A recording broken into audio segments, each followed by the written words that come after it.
setia jejak Islami. Semoga kesehatan dan rahmat Allah Subhanahu wa Ta'ala selalu menyertai kita semua. Keberadaan pesantren sebagai lembaga pendidikan dituntut untuk terus mengikuti perkembangan zaman dan kebutuhan masyarakat sekitarnya. Seperti halnya Yayasan Islam Al-Amin mendapatkan penghargaan dari Presiden Republik Indonesia di bidang ketahanan pangan. Seperti apakah Yayasan Al-Amin membentuk dan menempa santrinya? Bagaimanakah mereka ikut serta dalam memajukan sumber daya manusia di Provinsi Kalimantan Tengah? Terus ikuti perjalanan saya di Jejak Islami, persembahan TVRI Kalimantan Tengah.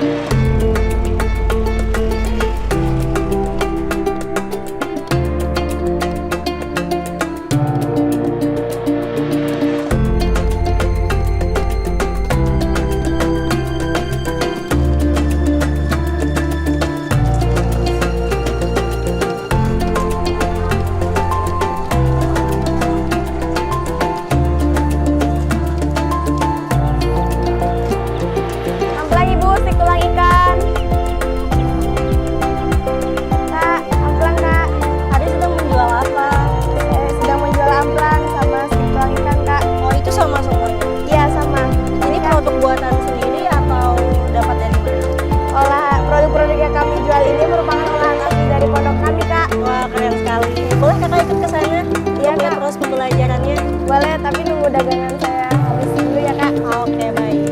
Kegiatan seperti ini selain melatih para santri untuk pandai bersosialisasi dengan masyarakat, juga menumbuhkan jiwa berwirausaha yang sangat bermanfaat untuk bekal santri kelak.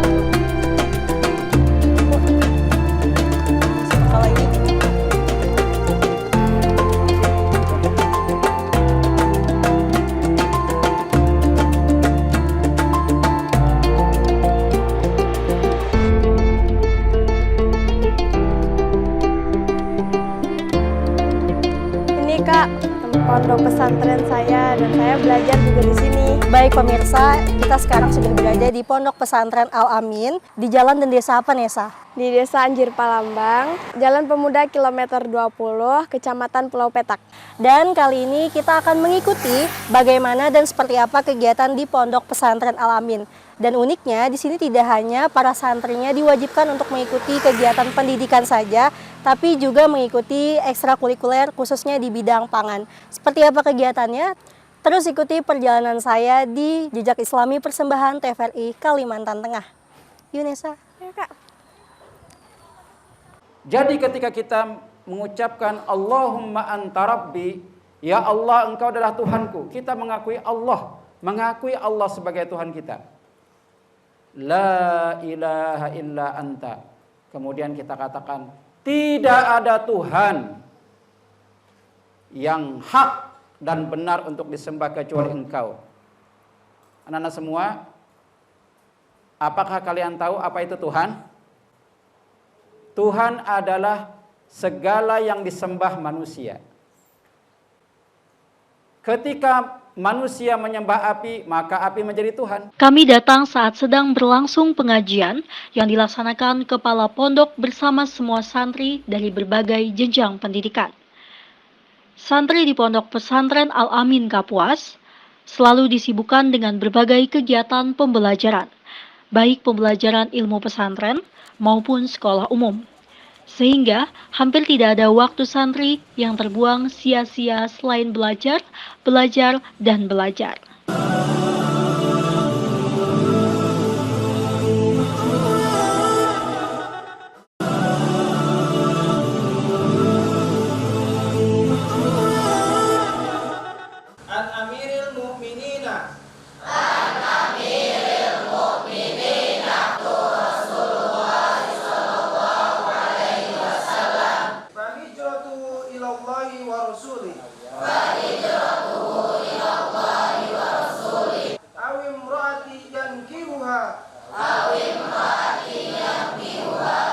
Bapak bisa diceritakan bagaimana proses pendirian Yayasan Al-Amin ini hingga berkembangnya sampai seperti sekarang? Jadi kalau untuk sejarah yayasan itu sendiri memang awalnya itu bermula dari pengajian-pengajian kecil waktu itu. Dan itu dilakukan oleh para pendatang yang waktu itu memang banyak dari Jawa, dan mereka pendiri-pendiri itu saat ini juga sudah pulang ke Jawa. Berawal dari pengajian kecil yang kemudian karena ingin menjangkau lebih luas diperlukan payung hukum. Sehingga dari situ mereka punya tekad untuk mendirikan yayasan pada tahun 1996. Kemudian baru di tahun 99 kita mendirikan pondok pesantren yang di dalamnya pada waktu itu baru ada madrasah aliyah. Ya.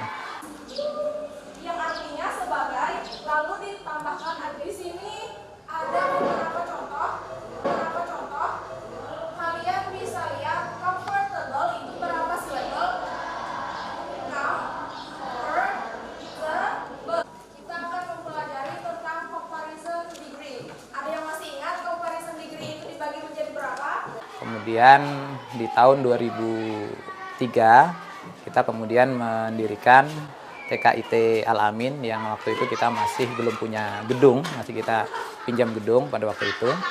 Kemudian di 2005 itu kita mendirikan MTS dan SDIT. Ya, MTS itu yang berada di pondok, SDIT masih di Kapas. Ini juga kurang lebih sama dengan TK, itu awal berdiri kita juga masih menggunakan gedung PGRI pada waktu itu.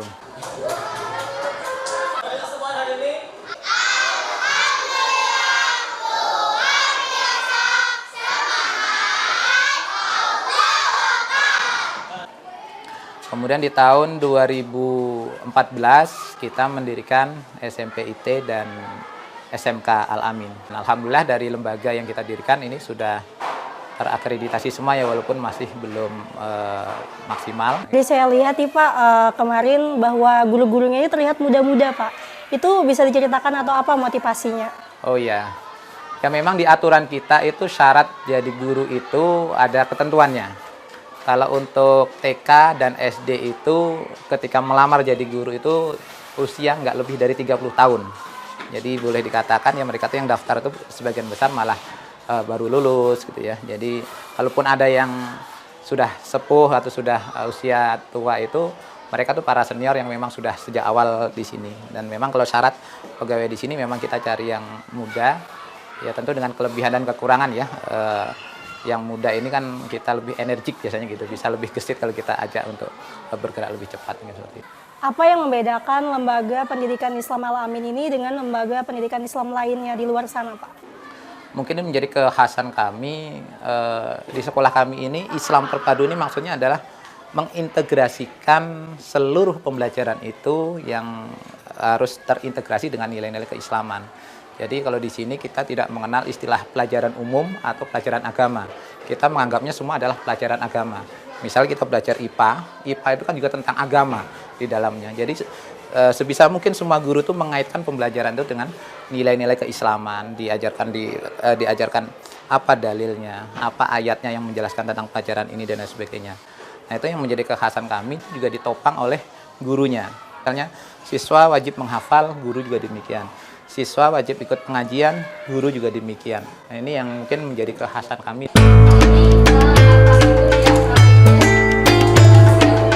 Untuk menjawab tantangan zaman dan kebutuhan masyarakat, Yayasan Islam Terpadu dapat jenjang pendidikan sekolah menengah kejuruan. Di antaranya, jurusan farmasi. Diharapkan sedikit banyak bisa berkontribusi untuk dunia kesehatan di sekitar Kabupaten Kapuas.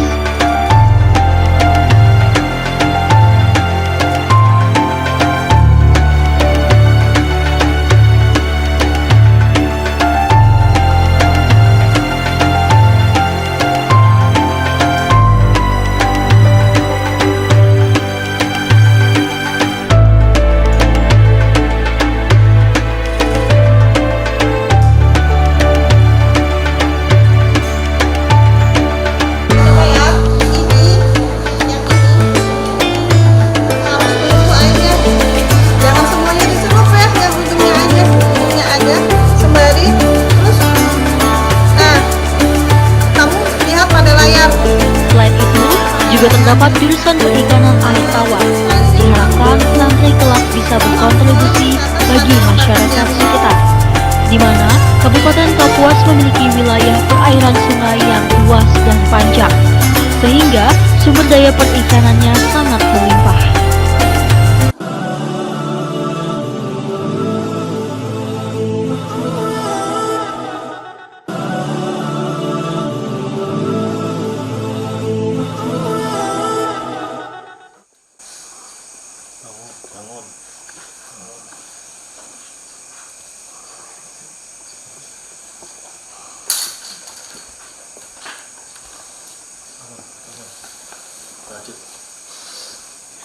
Kegiatan pondok pesantren diawali jam 3 malam. Para santri dididik untuk terbiasa bangun di sepertiga akhir malam untuk melakukan sholat qiyamul lail, seperti sholat tahajud, sholat hajat, dan lain-lain.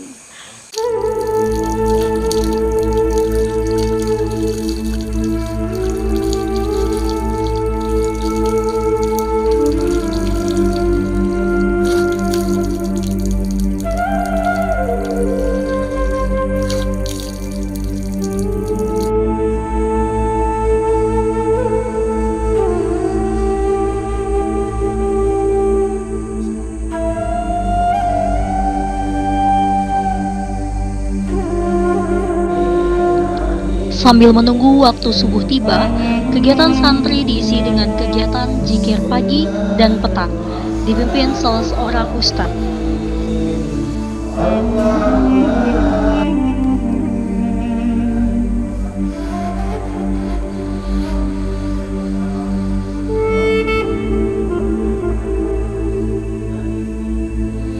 Kegiatan dilanjutkan dengan sholat subuh berjamaah. Setelah itu dilanjutkan dengan kultum yang diisi oleh santri senior secara bergantian. Hal ini dilaksanakan sebagai media pembelajaran santri untuk mengasah ilmu yang sudah ia pelajari selama di pesantren dan melatih mental santri agar terbiasa tampil di depan umum. Berkata bahwa Rasulullah SAW bersabda, sesungguhnya Allah memiliki keluarga di antara manusia. Para sahabat bertanya, wahai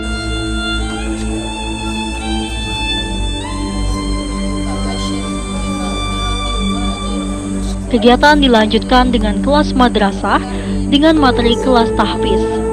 Santri secara bergantian diuji sejauh mana mereka dalam menghafal Al-Quran. Hingga pagi tiba, mereka bersiap untuk sekolah umum.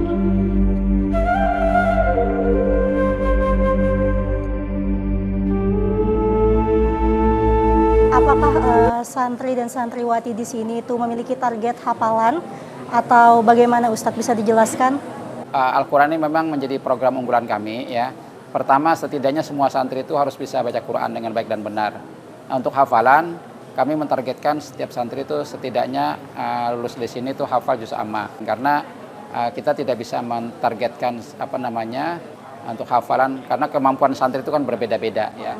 Cuman kalau sekedar satu juz, mungkin juz terakhir atau juz 30 juz amma itu insya Allah mereka bisa. Yang penting hafal juz amma ya Ustadz? Ya, juz amma itu yang diutamakan. Sini santrinya tidak hanya mondok tapi juga ikut sekolah umum. Nah, bagaimana pembagiannya? Itu pembelajaran itu yang formal ya, katakanlah yang kita ikut kurikulum pemerintah itu mulai jam 7 pagi sampai jam 2 siang. Nah, setelah mereka pulang jam 2 siang siap-siap untuk sholat asar. Sholat asar, kemudian ada pengajian rutin kita di masjid ini. Pengajian rutin, kita baca kitab ya. Kemudian setelah itu mereka kegiatan bebas. Ada yang olahraga, ada yang nyuci-nyuci, macam-macam kegiatan pribadi masing-masing. Nah, kemudian mandi, ya, bersiap-siap untuk melaksanakan sholat maghrib.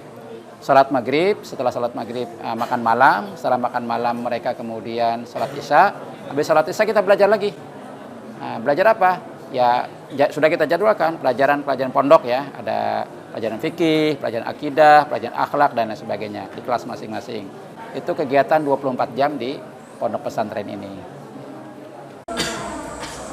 Dia tidak beriman. Lalu sahabat, wahai Rasulullah, kenapa engkau berkata sampai 3 kali duduk ya bersama Rasulullah? Kemudian tiba-tiba Berbagai cara dilakukan para ustadz di pondok pesantren Al-Amin agar santri bisa mengikuti program yang sudah ditetapkan. Salah satunya dengan adanya reward dan punishment sebagai motivasi santri.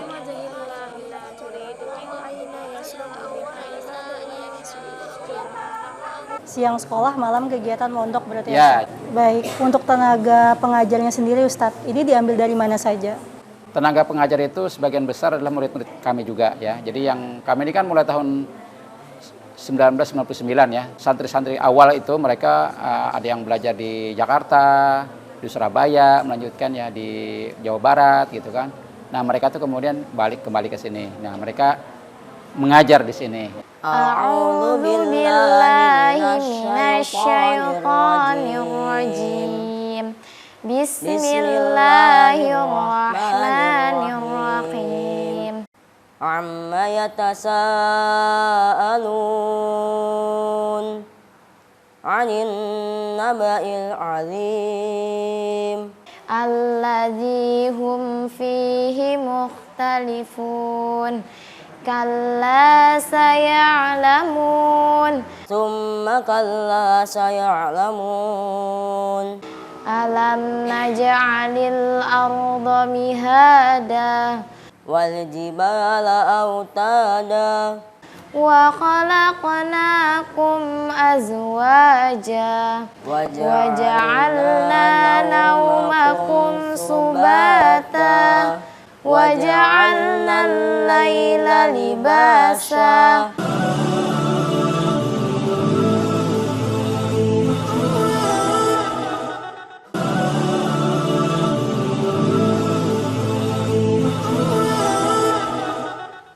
Pondok pesantren tidak membatasi syiar Islam pada para santri yang ingin menimba ilmu di pondok pesantren.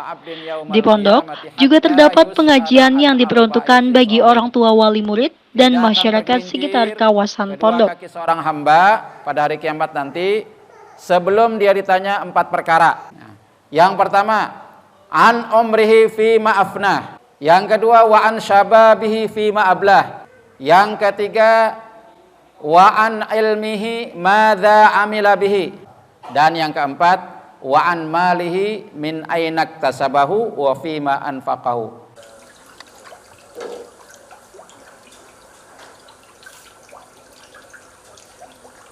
Pak Giar, ekstrakurikuler pangan ini apakah diajarkan kepada semua santri atau hanya kepada jenjang pendidikan tertentu?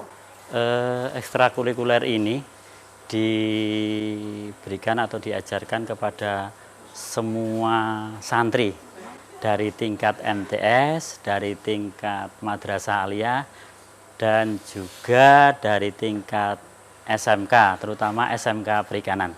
Kegiatan ini dilaksanakan rutin di hari dan jam tertentu atau kondisional aja, Pak? Untuk khusus anak-anak yang di luar perikanan ini jam-jam tertentu, terutama mungkin di pas hari-hari libur atau pas juga mengawinkan ikan ataupun mungkin pas pada waktu panen. Materi yang diajarkan apa saja, Pak? Umum terutama ya ini mengawinkan ikan, lalu nanti setelah ada penetasan gitu, lalu kita deder atau kita pindahkan dari kolam pemijahan ke kolam pendederan.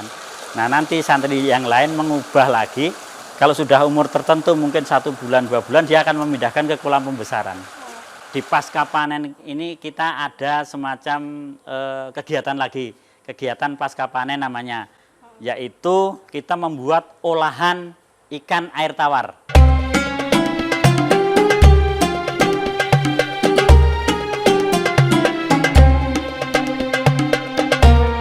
Di bidang ketahanan pangan, santri diajarkan semua tahapan pengolahan produk air tawar, mulai pemisahan daging dengan kulit dan durinya, tahapan penggilingan daging, tahap pencampuran bumbu, tahap pembentukan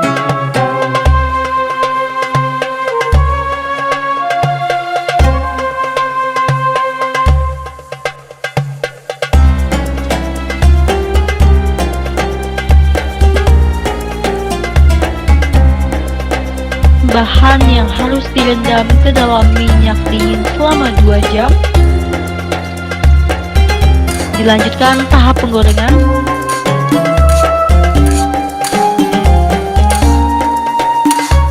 Dan diakhiri tahap pengemasan.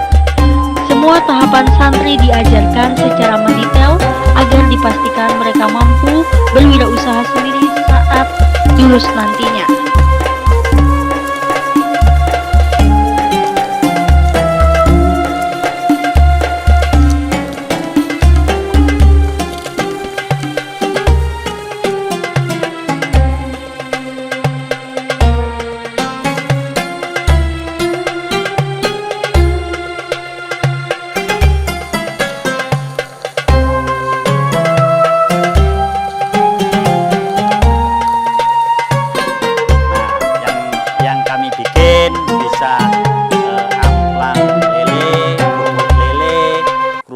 nila, amplang nila, lalu kerupuk patin, lalu stik tulang ikan juga bisa.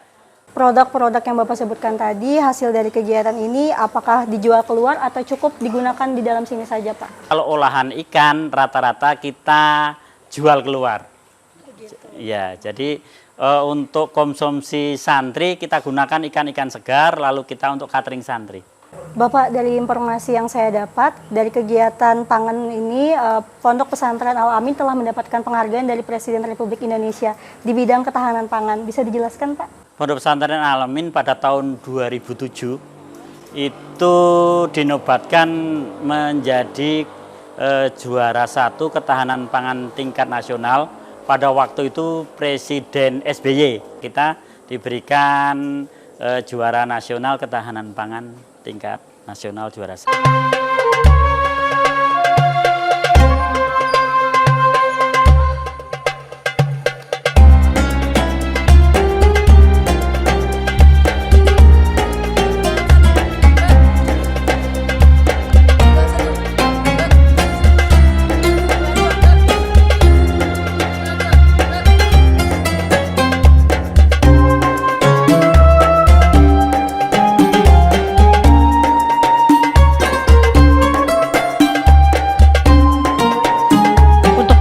Hobi santri juga diberikan wadah kegiatan ekstrakurikuler seperti pencaksilat dan pramuka.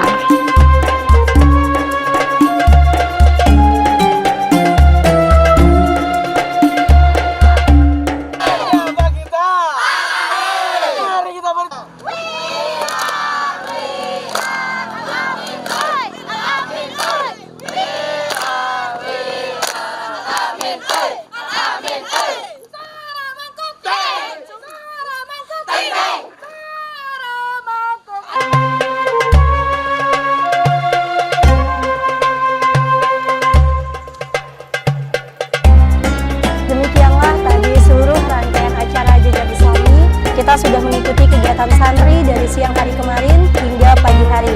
Yayasan Islam Al-Amin merupakan lembaga yang bergerak di bidang pendidikan, dakwah, dan juga sosial yang terus membantu percepatan pertumbuhan pemberdayaan sumber daya manusia di Kabupaten Kapuas khususnya dan Provinsi Kalimantan Tengah pada umumnya, berbasis Islam terpadu. Mewakili seluruh kerabat kerja yang bertugas, saya Hasan Amala, mohon maaf apabila terdapat salah kata. Sampai jumpa di Jejak Islami persembahan TVRI Kalimantan Tengah berikutnya. Wassalamualaikum warahmatullahi wabarakatuh.